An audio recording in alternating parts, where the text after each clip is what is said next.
Hello friends, the fact society में आपका स्वागत है। आज हम बात करने वाले हैं 1857 की क्रांति की। तो जुड़े रहिए हमसे वीडियो के अंत तक। 1857 से पूर्व लगातार 100 वर्षों तक ईस्ट इंडिया कंपनी को भारत के प्रांतीय देशी रियासतों, किसानों, जनजातियों आदि का प्रतिरोध सहन करना पड़ा।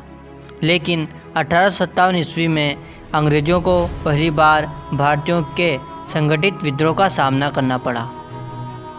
लेकिन अंग्रेज़ों ने कूटनीति एवं आपसी फूट का लाभ उठाकर इस प्रतिरोध को विफल कर दिया, परंतु उनको अपनी नीति में परिवर्तन करने के लिए मजबूर होना पड़ा।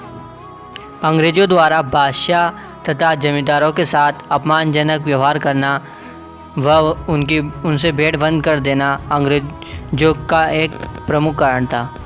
अंग्रेज़ों ने मुस्लिमों को नाराज कर दिया। अंग्रेज़ों ने ऊंचे पदों पर केवल अंग्रेज़ों को नियुक्त कर भारत में निर्मित माल जो इंग्लैंड निर्यात किया जाता था उस पर अंग्रेज़ों ने अधिक कर लगा दिया तथा कच्चे माल पर कम कर लगाया, जिससे भारतीय नाराज हो गए। इंग्लैंड से उद्योगों से बनकर आने वाले माल के आगे भारतीयों के हाथों से बने माल बिकने बंद हो गए, जिससे भारतीय बेरोजगार हो गए। अंग्रेज़ों ने एक कानून बनाया कि कोई भी दूसरा धर्म अपनाने पर पैतृक संपत्ति से वंचित नहीं होगा। अंग्रेज़ों ने मंदिरों और मस्जिदों पर कर लगा दिए और इन्होंने ईसाई बनने के लिए लालच देना प्रारंभ कर दिए। ईस्ट इंडिया कंपनी द्वारा अंग्रेज़ों को ऊंचे पदों पर नियुक्त किया गया तथा भारतीयों को निम्न पदों पर नियुक्त कर कम वेतन दिया जाता था। भारतीयों को समुद्री पार आवश्यकता पड़ने पर भेजा जा सकता था, ऐसा नियम लॉर्ड कैनिंग ने बनाया था।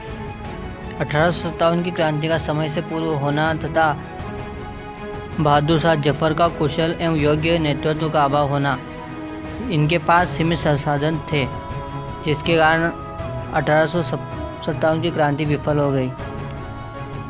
भारतीय शासन ईस्ट इंडिया कंपनी से ब्रिटिश सम्राटों के हाथों में आ गया। भारतीय के शासन संचालन के लिए 15 सदस्य एक परिषद इंडिया काउंसिल का गठन किया गया।